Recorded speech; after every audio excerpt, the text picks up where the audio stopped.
I'm just an honest guy. Yet I somehow ended up picking up a beautiful girlfriend. However, my girlfriend is deaf. So I have no choice but to work 3 jobs a day to support her. But who would have thought I'd unexpectedly see her sitting in a private room at a high-end club, chatting and laughing with effortless charm. Someone beside her asked how much longer she planned to keep pretending. She smiled absent-mindedly. When Makoto comes back to the country, I'll give him a few million as breakup compensation. He'll naturally disappear. So I was just the stand-in for a rich heiress's true love. I pinched my thigh and turned to leave, only to bump into her even more stunning best friend when I turned around. She sneered at me. Stop pretending. The corners of your mouth are practically reaching your ears. Chapter 1. I eyed the beauty in front of me warily. I don't understand what you're talking about. In truth, I was secretly admiring the curves beneath her silk dress. Willow's delicate face tightened under my gaze, her expression growing even colder and more aloof. You probably didn't expect this. Sophia had someone report your whereabouts to her so she could sneak out to drink and go clubbing. I was startled and shot back. That someone wouldn't happen to be you, would it? The corner of her lips lifted slightly, her clear, cool eyes tilting upward with a hint of mockery. Your so-called working 3 jobs a day to earn money for her treatment, is that wandering the streets from morning till noon, then spending a comfortable afternoon gaming at an internet cafe, and finally playing 2 hours of basketball at night before going home. Cold sweat broke out on my back. She found all that out. In front of Sophia, my persona was that of a poor yet resilient boyfriend who loved her to the bone. In the morning, I handed out flyers. In the afternoon, I worked at a restaurant. At night, I collected recyclables. By the time I got home, I'd be drenched in sweat, so exhausted I couldn't lift a finger. After slaving away for a month, I'd hand her 2,000 yuan for her medical treatment. Sophia fell for that act completely. Not only would she take care of all the housework, she'd even dote on me at night and help me rest. Damn it. I thought this heaven-sent lifestyle would last a little longer. I looked up, testing Willow. What do you want? She stepped closer, her flawless face right in front of mine, letting out a low laugh. Sophia really isn't a good person. I'm not here to condemn you, and I won't tell her. I snapped out of the visual shock and swallowed. Then what do you mean? George, dump her and date me instead. If you're worried, you can take me for a full medical check too. It took me quite a while to process that. Wait, what exactly are you after? A smile flickered in Willow's eyes as one brow arched. I'm after your good looks, your intelligence, and your talent. Well, that explains it. Only human nature, after all. Chapter 2. The rain on the day I picked up Sophia was even more romantic and tragic than in a TV drama. Since ancient times, picking up random women has never ended well. But that day, my heart felt like a damp, moldy corner. It just happened to resonate with the pitiful Sophia. According to her story, she had a gambling addict father and a cowardly mother. At 3 in the morning, she was kicked out of the house. She claimed she had suffered domestic violence for years, lost her hearing later in life, and needed a large sum of money for treatment. Honestly, even back then I felt her story was full of holes. Her skin was smooth and delicate, without even a trace of calluses on her hands. Though she wore cheap street stall clothes, they carried the distinct scent of brand new fabric. And with that face of hers, how could she possibly fail to make money anywhere?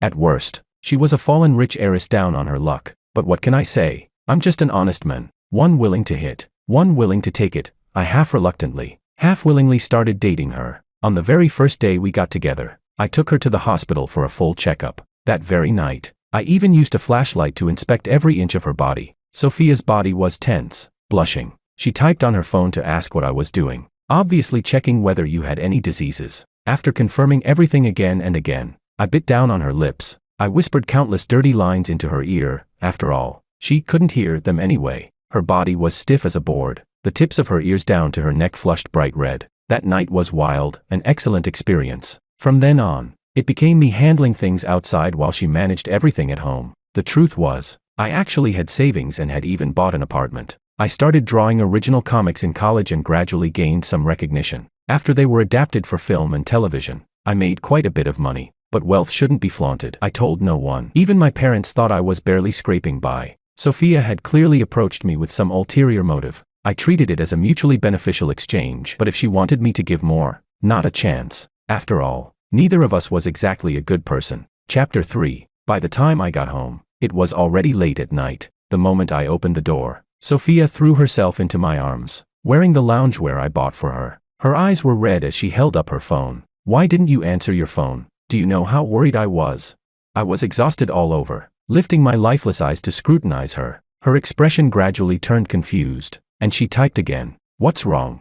I lowered my voice. Miss Lu, did you have fun? How much longer are you planning to lie to me? Playing me, your stand-in, was it amusing? Sophia froze for a moment, then typed again. George, did you misunderstand something? My smile shattered, as if I had never truly seen this person before. I saw it with my own eyes at the club today. Are you still going to lie to me? After a long silence, she took a step back. Her expression was complicated, her voice slightly hoarse. In an instant, she transformed from a pitiful kitten into a reserved and aloof heiress. What were you doing at the club? See, even at a time like this. Her first reaction was to question me. My shoulders slumped weakly. I pulled a pale yellow envelope from my bag and threw it at her face. For the 1,000 yuan I earned for your treatment. Are you satisfied now? The envelope fell to the ground, revealing the corner of the cash inside. Her lips pressed tightly together, her pupils shifting slightly. Was it moved emotion or anger? I bumped past her shoulder and headed toward the bedroom. Sophia grabbed my wrist, her tone turning cold. I never intended to lie to you forever, right? Once your true love returns, the stand-in, can naturally get lost. I understand. I'll compensate you. The moment I heard those two words, I violently shook off her hand. Compensate. So in the eyes of you rich people, my sincerity can be measured with money, right? Then tell me, Miss Lu, how much do you think what I gave is worth? She lowered her eyes and said nothing more. I pointed toward the door. Now, please leave. After entering the room and locking the door, my expression instantly changed. I must have played the devoted, honest guy pretty well just now, right? I wonder if she'll give a bit more. Not long after, I heard the sound of the front door closing. She had left. I hurried out. Sure enough, there was a bank card on the coffee table. A note was pressed beneath it. There's 10 million in the card. Take good care of yourself from now on. 10 million. A full 10 million. As if she had timed it perfectly. Willow called me. She's gone. Right. I'll come help you move. I was speechless. Isn't that a bit rushed? Willow's voice was soft and meaningful. You wouldn't want her to regret it, would you? Move immediately. Chapter 4. A few days later, I held her medical examination report in my hand, my expression slightly dazed. So, we're together now. Willow sat on the sofa reading documents. She didn't even lift her head when she heard that. Otherwise, I muttered, shouldn't we at least get to know each other first? Even Sophia and I didn't move this fast. Hey, you call that plastic relationship of mutual deception, getting to know each other? Hey, don't talk about my former cash cow like that. What do you want to know? I studied abroad, came back to inherit the family business, had one relationship, clean private life. I'll give you 500,000 a month. Anything else? I was speechless. No, I could have just taken the money and disappeared, but Willow was truly the most beautiful woman I had ever seen in real life. For honest men like us, our downfall is always the word lust. As for why she chose me, someone with nothing but looks and talent, I didn't care that much. At most, she had some unspeakable motive, just like Sophia. Maybe her hobby was cuckolding her best friend. Or maybe she also liked that so-called true love and wanted to recycle the stand-in. But she gave me 500,000 a month, far better than Sophia, who made me pay out of pocket. What more could I ask for? Of course, I should just thank the heavens for the gift. Willow stood up. Get some rest. It's late. She pointed in a direction. Your room is over there. I instinctively grabbed her arm, confused. We're not sleeping together. What? Going full platonic? Her arm instantly tensed. She tried to appear calm, but the redness at the tips of her ears betrayed her. It's too fast. This time, I let out a cold laugh. You know I'm a comic artist. You should know creators need proper outlets. Some people go to clubs. Some people watch gore films. I'm different. I prefer. As I spoke, my gaze drifted meaningfully over her figure. Could it be that you haven't dated all these years because? Suddenly, she leaned in, pressed her lips against mine, and pulled me down onto the soft sofa. Why not find out? Just as things were heating up, the doorbell rang. Sophia's voice came from outside. Sophia, I need to talk to you. Chapter 5. I panicked for a second and instinctively pushed her. Willow acted as if she were deaf, completely ignoring it. She wrapped her arms around my neck and kissed me even deeper. Her legs straddled my waist, an overwhelming sense of possession washing over me, accompanied by Sophia's urgent knocking and impatient calls outside. Willow trembled involuntarily and bit my lip hard enough to draw blood. I pressed my lips together and whispered, "Are we really continuing? She's still outside." Willow looked up at me. Her cool eyes were swirling with desire and dissatisfaction. After taking several deep breaths, she finally stood up. I seized the chance and ran back to my room. Soon, I heard the door open and the sound of them talking. Sophia must have noticed the mark on Willow's lips. Her tone sounded uneasy. Did I interrupt something? Willow's hoarse voice carried restrained impatience. If you have something to say, say it. If not, get lost. Sophia hurriedly said. I wanted to ask if you know where George is. Oh, I don't. She grew anxious. Didn't you promise to keep an eye on her? How could you not know? You two broke up. I have no obligation to help you anymore. Sophia was choked into silence for a long while. I almost thought she had left. But then came an angry demand. Whose shirt is this? Why is it identical to George's? Is he here with you? Hurried footsteps approached in this direction. Damn it, I forgot to bring my shirt inside. I nearly stopped breathing and quickly shut the crack in the door I'd been listening through. The next second, Willow grabbed her, her tone laced with warning. Sophia, you're crossing the line. I suggest you leave immediately. Sophia finally calmed down. Sorry, on the day we broke up, I had swiftly changed all my contact information. Willow had also agreed to cover for me, just in case Sophia regretted it. I hadn't expected her to track me down here. Ridiculous. After confirming Sophia had left, I stepped out of my room. Willow was no longer in the living room. My shirt had vanished with her. I hesitated before knocking on her door. Willow, are you in there? She ignored me and simply locked the door. Now she was throwing a tantrum. She was angry that I had chickened out at the crucial moment. I felt a bit guilty, but an honest man like me really didn't have that kind of thrill-seeking kink. Even my voice softened. At least give me my shirt back.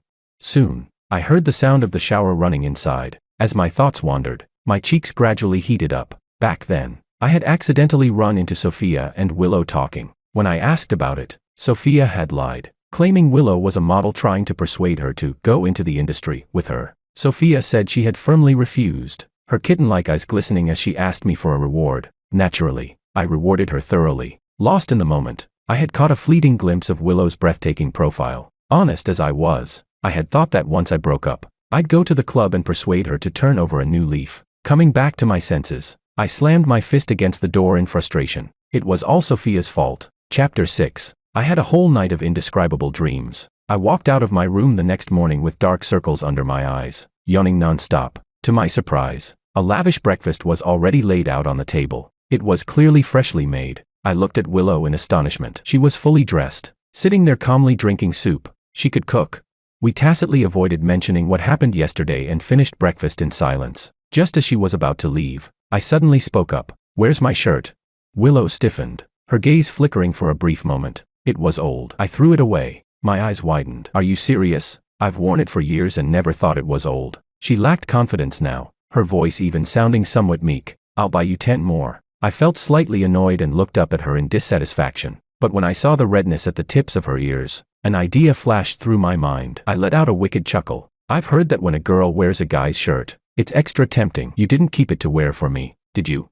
That sent her temperature soaring instantly. She mumbled something about a company meeting and fled in embarrassment. I clicked my tongue. Pretty thin-skinned. In the afternoon, the doorbell rang. Several mall employees in uniforms and white gloves respectfully carried over more than a dozen boxes. They said Willow had arranged it. When I opened them, they were all different styles of shirts. It was almost shocking. I called her immediately. She picked up quickly. Willow, what's all this? To compensate you, she answered briskly. I could practically picture her looking stiff and uncomfortable. A smile flickered in my eyes. Ahem, but I'm not very satisfied. Willow paused. Then what do you want? I casually picked up a white silk shirt and spoke in a teasing tone. I want you to wear one tonight and come to my room on your own. Click. The call was hung up instantly. I blinked, a little confused. Did that mean yes or no? Whatever. Tonight, I was definitely going to make something happen. So when the doorbell rang again, I went to open it without any guard up. The moment the door opened, surprise turned into shock. Standing outside was Sophia, her face dark and stormy. She stared at me viciously, her voice eerie. You two sure know how to have fun. Huh? Chapter 7. I reacted quickly and tried to shut the door. Sophia shoved her hand in, getting it caught hard enough that her face turned pale. She took a deep breath. George, you're ruthless. I let go. Frowning, I asked, why are you here? Hearing that only deepened the anger in her eyes. Shouldn't I be asking you that? Why are you involved with Willow? I found it baffling. Wasn't it you who created the opportunity? She kept watching me and caught feelings. Sophia looked like she might have a heart attack from anger. She took a step back, staring at me in disbelief. And you? We just broke up and you couldn't wait to find another woman. I shrugged shamelessly. Yeah, so. George, did you ever love me? She practically roared the question. I couldn't help but laugh. You didn't ask that when you were treating me as a stand-in. Why act now? Her expression shifted. As I turned away, she grabbed my arm. Let go. I snapped impatiently. George, listen to my explanation. Before she could finish, a figure rushed over. Sophia stumbled backward from the shove, barely keeping her footing. Willow stood in front of me, her gaze cold and dark. "Sophia, I warned you." Sophia didn't hesitate. She slapped Willow across the face, clearly furious. The corners of her eyes reddened. "I trusted you so damn much. How could you?" Willow showed no weakness, her tone icy. "If you didn't cherish what you had, can you blame someone else?" Sophia stared at her for a long moment, then suddenly let out a cold laugh as if realizing something. "Willow, no wonder you, a busy person, volunteered to help me with this. You had this in mind from the start, didn't you?" Willow didn't answer, she simply slapped her back. Two beautiful women fighting was admittedly quite a sight, but if they kept going, someone would end up in the hospital. I rushed forward to break them apart. "Stop it, aren't you embarrassed?" While separating them, I casually pushed Sophia away. She staggered back 2 steps and looked at me in disbelief. "George, you're siding with her?" "Of course, she's my girlfriend." That sentence froze her completely. The color drained from her face, leaving only defeat. "You've only known each other for how long?" "So what? True love has nothing to do with time." It was like she'd been stabbed again. Her eyes grew even redder. Her lips trembled as if she wanted to say more. Suddenly, Willow let out a muffled groan. I quickly supported her and helped her inside. Out of the corner of my eye, I noticed Willow slightly raise her brow. The corner of her lips curved towards Sophia in a provocative smile. Chapter 8. I took out the medical kit to treat Willow's wounds. When I saw the crack at the corner of her lips, my heart ached. Sigh, what if it scars? The pleased expression on Willow's face vanished instantly. She grabbed my arm, her brows pressing down. "Do you only like my face? What else would it be?" Even when she was angry, she looked even more beautiful, but I didn't dare say that. Instead, I smoothly turned the tables. "What about you? What did Sophia mean just now? What exactly are your intentions toward me?" Willow looked away. I thought she was about to dodge the question again, but instead, I heard her say clearly, "It was love at first sight." I lifted my head and met her gaze, far from innocent. My heartbeat quickened for a split second. I looked away and replied, "Only human nature." A low chuckle brushed against my ears, like strong liquor poured over ice. Damn, I had evolved from a face lover into someone captivated by both face and voice. That night, I tearfully reminded Willow to go to bed early. All because of that jinx, Sophia. Chapter 9. I hadn't been idle for long before my editor started urging me to begin the second installment. After wavering between slacking off and getting to work for a few minutes, I decisively got up and turned on my computer. Money given by others always carries the risk of being taken back. Money earned by yourself truly belongs to you. So I returned to my nocturnal schedule, often not even crossing paths with Willow. One day, she knocked on my door. I was yawning endlessly, somewhat annoyed. "What is it?"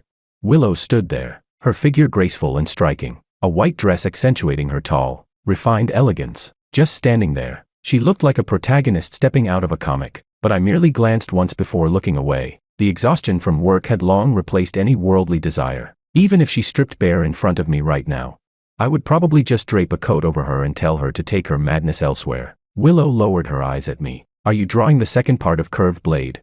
I froze. "How did you know?" "I'm your fan." She said it so directly that I didn't quite know how to respond. As for how she found out, she probably discovered it while secretly stalking me. I often worked on my drafts at internet cafes. After hesitating for a moment, Willow spoke softly. "Can I take a look?" I looked up at her and noticed her entire ear was red. What kind of new flirting excuse was this? I held back a laugh. "Then come in. I'm unsure about a few details anyway. Help me take a look." I had only meant it as polite talk, but her insights genuinely surprised me. Willow was clearly very familiar with my work and style. Even the subtle details and small creative touches I designed, things most people overlooked, she could precisely catch and offer reasonable critiques and suggestions. Aside from my former online girlfriend, it had been a long time since I met someone who understood me like this. Too bad that one turned out to be a catfish. My previously foggy mind suddenly burst with inspiration. I pulled her into discussion until midnight. I had no memory of when I fell asleep. All I knew was that when I woke up, Willow was clinging to me like an octopus. She was sleeping deeply. Her brows relaxed. Her peaceful sleeping face was even more beautiful than any fairy tale princess I had imagined. I couldn't resist leaning in to kiss her. The movement was light, but she woke up instantly. Her usually cool gaze went blank for a moment when she saw me, as if her brain had short-circuited. "Willow, thank you." I grabbed her hand. Because of the momentum, I tipped backward, pulling her down so she ended up pressing against me. Willow let out a soft hum. I closed my eyes, expectantly waiting for the plot to continue. Instead, she pushed me away and sat up. "If you really want to thank me, come with me to a gathering." I laughed in disbelief. "That's it."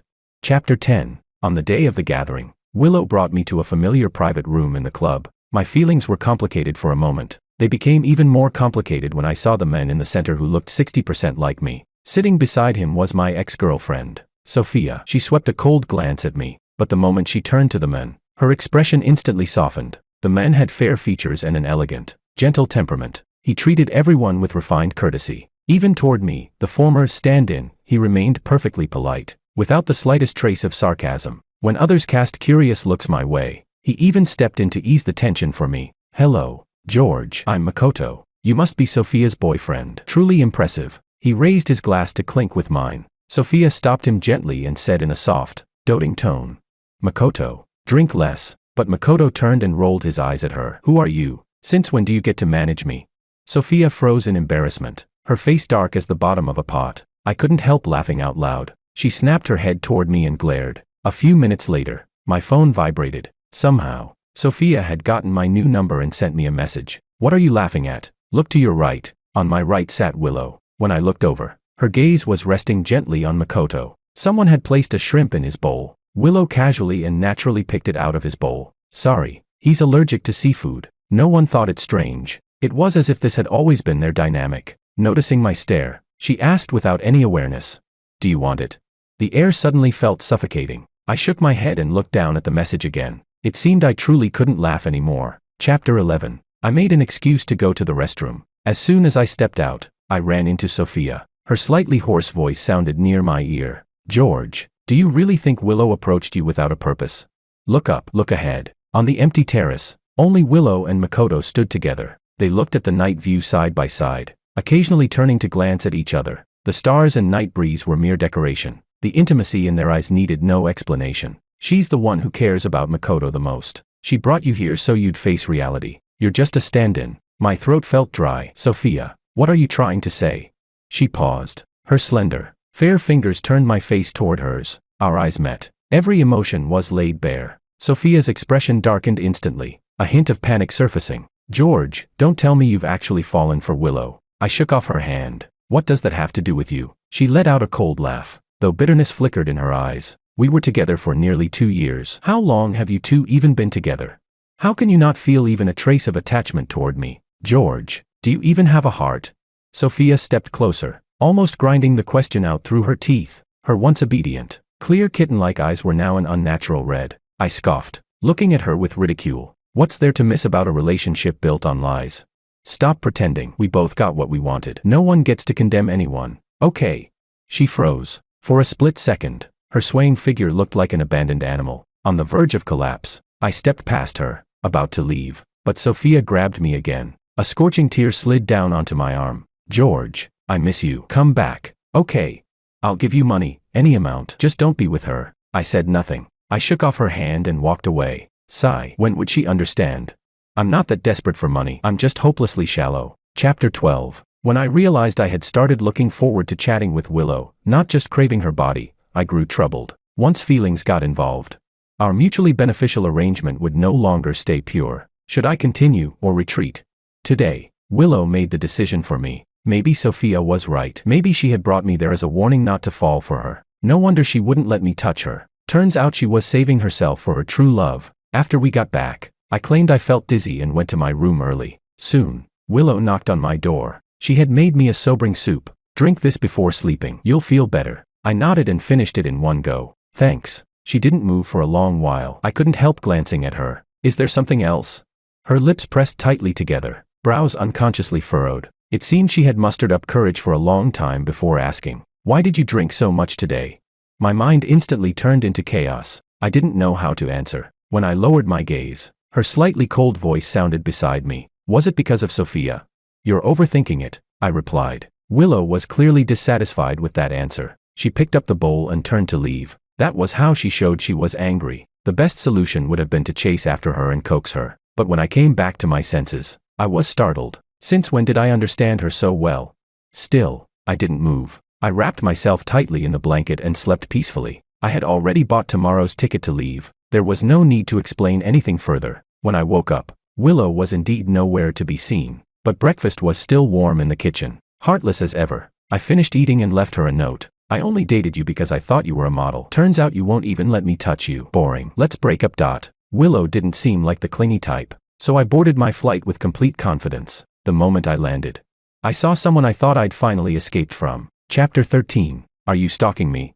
Autumn had already arrived, the air turning chilly. Sophia walked toward me in a gray trench coat. She avoided my question, her brows and eyes filled with delight. Since you two broke up, can I pursue you again? I dragged my suitcase toward the exit. Sorry, I don't go back to my exes. Sophia forcefully grabbed my luggage. I'll give you a ride. It's on the way. Sophia, do you not understand human language? I rarely lost my patience like this. She smiled at me, but her eyes seemed covered in a layer of mist. I understand, but what can I do? I don't want to let go. When you make a mistake, you apologize and make amends. George, at least give me a chance. The driver I'd booked arrived and honked at me. I snatched back my suitcase and left. After I got into the car, the driver glanced at the rearview mirror and chuckled. Kid, fighting with your girlfriend?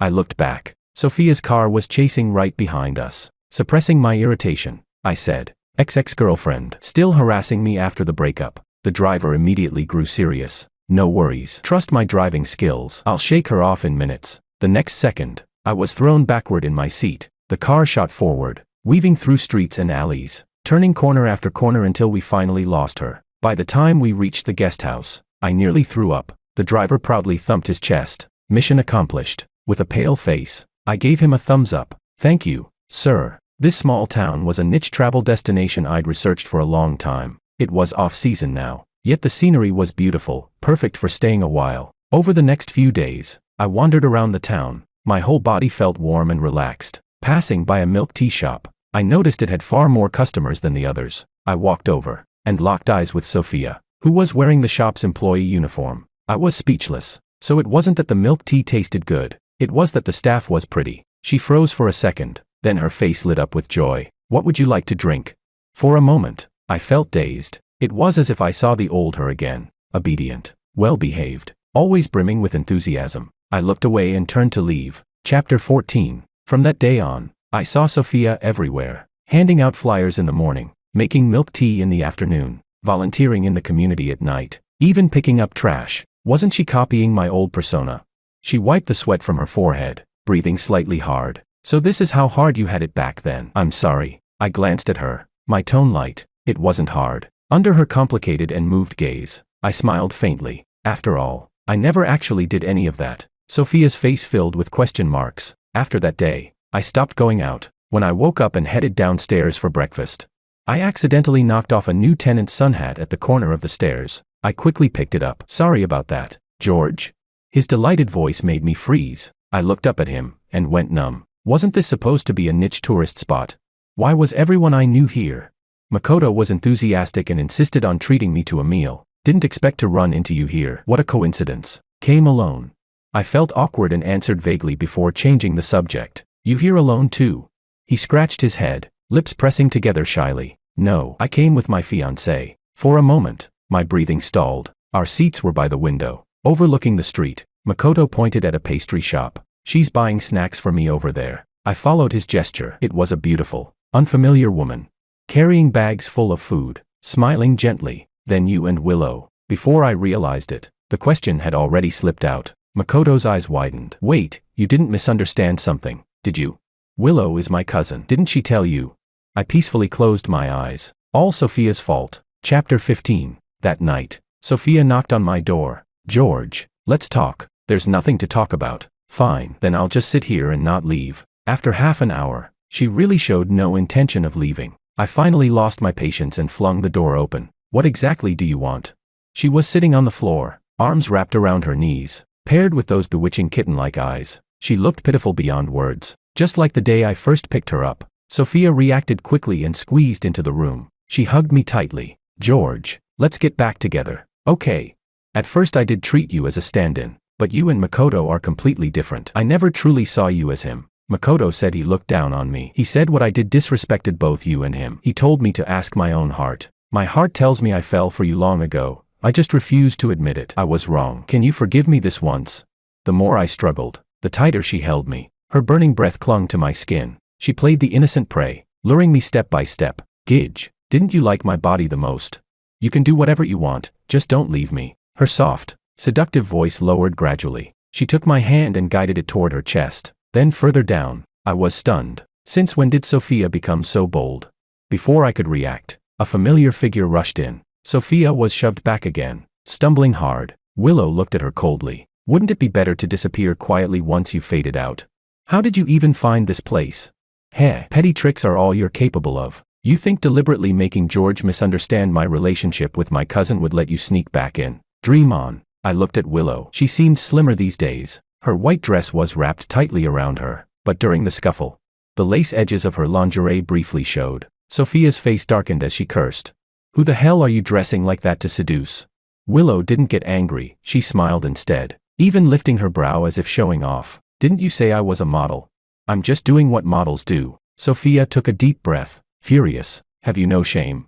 And you do? You were just trying to seduce someone else's boyfriend. If you're that desperate, go home. Sophia was clearly at a disadvantage now. She received another slap. This time she didn't fight back. She only looked at me helplessly. I sighed. From the day you lied to me, this ending was inevitable. Sophia, leave yourself a little dignity. Her proud posture finally collapsed at that moment. Chapter 16. After Sophia left, I was weighing how to speak. Willow didn't ask a single question. She turned, shut the door, and locked it. Then she silently opened the black suitcase she had brought. Silver handcuffs, uniforms, blindfolds, a small whip, ropes. My pupils trembled. I stepped back in shock. Why you? Willow looked up, her gaze aggressive and fixed on me. She stepped closer and closer. My throat suddenly felt dry. What are you doing? Willow moved close and kissed me on her tiptoes. Tonight, my body is yours to command. When a beautiful woman willingly plays along and tempts you again and again, who could possibly resist?